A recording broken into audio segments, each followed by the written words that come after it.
കർത്താവിൻ്റെ പരിശുദ്ധമായ നാമം വാഴ്ത്തപ്പെടുമാറാകട്ടെ. നമ്മുടെ കർത്താവും വീണ്ടെടുപ്പുകാരനുമായ യേശു കർത്താവിൻ്റെ നാമത്തിൽ എല്ലാവർക്കും പ്രഭാത വന്ദനം. മത്തായി എഴുതിയ സുവിശേഷം 8-ാം അധ്യായം അതിൻ്റെ 26-ാമത് വാക്യം ഇങ്ങനെ നമ്മൾ വായിക്കുന്നു: അവൻ അവരോട്, അല്പവിശ്വാസികളെ, നിങ്ങൾ ഭീരുക്കളാകുവാൻ എന്ന് പറഞ്ഞ ശേഷം എഴുന്നേറ്റ് കാറ്റിനെയും കടലിനെയും ശാസിച്ചപ്പോൾ വലിയ ശാന്തത ഉണ്ടായി. ഈ വാക്യം നമുക്ക് ഏവർക്കും പരിചിതമാണ്, അല്ലേ? ഇവിടെ നമ്മൾ വായിക്കുന്നത് ഇങ്ങനെയാണ്. യേശു കർത്താവ് 23-ാം വാക്യം മുതൽ നമ്മൾ പരിശോധിക്കുമ്പോൾ യേശു കർത്താവ് ശിഷ്യന്മാരുമായി പടകിൽ യാത്ര ചെയ്യുകയാണ്.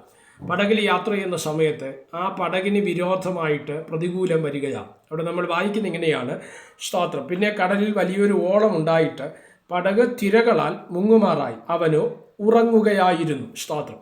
അപ്പോൾ ശ്രദ്ധിക്കുക, യേശു കർത്താവ് അതിൻ്റെ അമരത്ത് തലയണ വെച്ച് ഉറങ്ങുകയായിരുന്നു എന്നാണ് നമ്മളവിടെ വായിക്കുന്നത്. സ്തോത്രം. നമ്മൾ മറ്റ് സുവിശേഷങ്ങൾ ശ്രദ്ധിക്കുമ്പോൾ കുറച്ചുകൂടെ വ്യക്തമായിട്ട് ചില പ്രയോഗങ്ങളുണ്ട്. നമ്മൾ മത്തായി സുവിശേഷത്തിനകത്ത് പരിമിതികൾ ഉണ്ട് എന്നുള്ള സത്യമാണ്.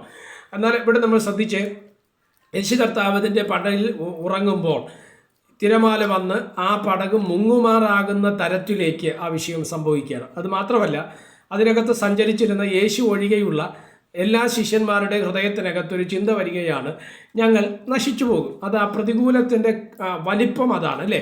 പലപ്പോഴും നമ്മൾ ചില പ്രതിസന്ധികൾക്കകത്ത് പെട്ടുപോകാറുണ്ട്. ചില പ്രതികൂലങ്ങൾക്കകത്ത് നമ്മൾ പെട്ടുപോകുന്ന സമയത്ത് ചില വ്യക്തികൾ, ഒരു പക്ഷേ അത് പാസ്റ്ററായിരിക്കാം, ഒരു പക്ഷേ അത് പ്രവാചകനായിരിക്കാം, ഇല്ലെങ്കിൽ നമ്മുടെ സഹോദര വർഗ്ഗങ്ങളിൽപ്പെട്ടവരായിരിക്കും. ആരെങ്കിലും വന്ന് നമ്മോട് പറയുന്നത് സാരമില്ല, പോട്ടെ, കുഴപ്പമില്ല എന്നൊക്കെ പറയുന്ന സമയത്ത് അവരോടൊക്കെ ചില സാഹചര്യങ്ങൾ നമുക്ക് എന്ത് ചെയ്യുന്നവരുണ്ട്.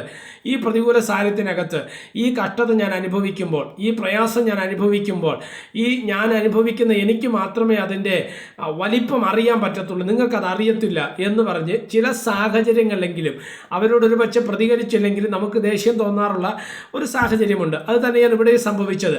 ശിഷ്യന്മാർ ശ്രദ്ധിക്കുമ്പോൾ യേശു കർത്താവ് ഉറങ്ങുന്ന അനുഭവം.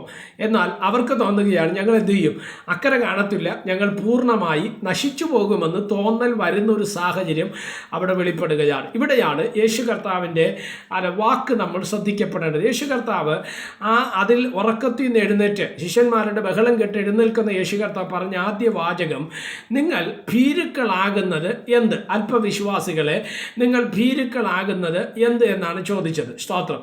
എന്താ അതിൻ്റെ അർത്ഥം? അവിടെ ഒരു അക്ഷരീക തലത്തിൽ ആ പടക് മുങ്ങുമാറാകുന്ന തരത്തിലേക്ക് ആ പ്രതിസന്ധി കയറി വരുന്ന സമയത്ത് യേശുവിന് എന്തുകൊണ്ട് അത് മനസ്സിലാകാത്തതാണോ? അല്ല. പ്രൈസ്. ഒറ്റക്കാര്യം ഞാൻ നിങ്ങളോട് പറയാം, സകല പ്രശ്നത്തിനും പരിഹാരങ്ങൾ നമ്മുടെ കർത്താവാണ്, അല്ലേ? നമ്മുടെ വിഷയത്തിനകത്ത് ഇടപെടുവാൻ നമ്മുടെ കർത്താവിന് കഴിയും. ഏത് വലിയ പ്രതികൂലത്തിനകത്തും ഏത് വലിയ പ്രതിസന്ധിയെയും അതിജീവിപ്പാൻ നമ്മുടെ കർത്താവിന് സാധ്യമാണ്.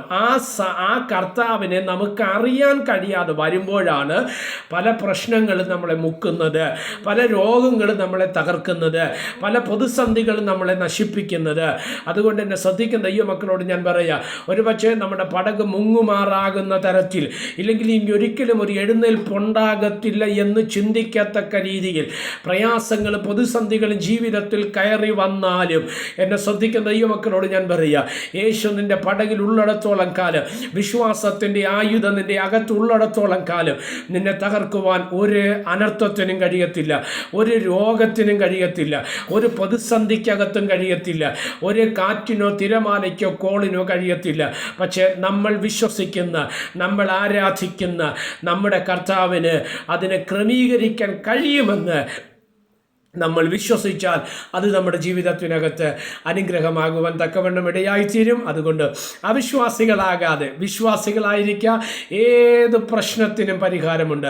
ഏത് അസാധ്യമെന്ന് ചിന്തിക്കുന്ന വിഷയത്തിനകത്തും വിടുതൽ കർത്താവിൻ്റെ ആത്മാവ് വെളിപ്പെടുത്തുവാൻ ഇടവരും. പ്രാർത്ഥിക്കാം. പരിശുദ്ധ പിതാവേ, ഈ സന്ദേശത്തിനായിട്ട് സ്തോത്രം. ഈ സന്ദേശം കേൾക്കുന്ന പ്രിയപ്പെട്ടവരെ തൃക്കരങ്ങൾ തരികയാണ്. അവിടെ നിന്ന് എല്ലാവരും ചെറുകടി മറച്ചാട്ട് കർത്താവ് വിശ്വാസത്തിൻ്റെ ചിന്തകൾ വരുത്തി തകർത്തു കളയുവാൻ പിശാച് ശ്രമിക്കുമ്പോൾ വിശ്വാസത്തിൻ്റെ നായകനും പൂർത്തി വരുത്തുന്നവനുമായ യേശു കർത്താവിനെ ശ്രദ്ധിച്ചു നോക്കുവാൻ അവിടെ ഞങ്ങൾക്ക് കൃപ നൽകിയാലും സമസ്തവും തൃക്കരങ്ങളിൽ ഏൽപ്പിക്കുന്ന കൂടെ ഇരിക്കണം. മഹത്വം അങ്ങേക്ക്.